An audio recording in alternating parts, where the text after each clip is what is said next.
Hello friends, ஒரு ஹெல்த்தியான pancake மாதிரியே ஒரு ரெசிபி பார்க்கலாம். பேபிஸ்க்கு ஒரு மீடியம் சைஸ் பீட்ரூட் துருவி வச்சுருக்கேன், அதை ஆட் பண்ணிக்கிறேன்.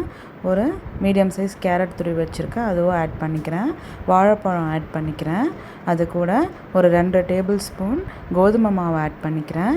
கொஞ்சமாக தண்ணி ஆட் பண்ணி நல்லா திக்கான கன்சிஸ்டன்சிக்கு நல்லா பேஸ்ட்டாக அரைச்சி எடுத்துக்கிறேன். அதில் திக்காக தோசை ஊற்றிக்கிறேன். குட்டி குட்டியாக ஊற்றிட்டு நெய் ஆட் பண்ணுறேன். நெய் ஆட் பண்ணி நல்லா வேக வைக்கணும் 2 பக்கமுமே. ஏன்னா பேபிஸ்க்கு கொடுக்கறதுன்றதால நல்லா வேக வைக்கணும். நல்லா வேக வச்சு திருப்பி போட்டு அதையும் நல்லா வேக வச்சுக்கிறேன். இப்போ பேபிக்கு சர்வ் பண்ணலாம்.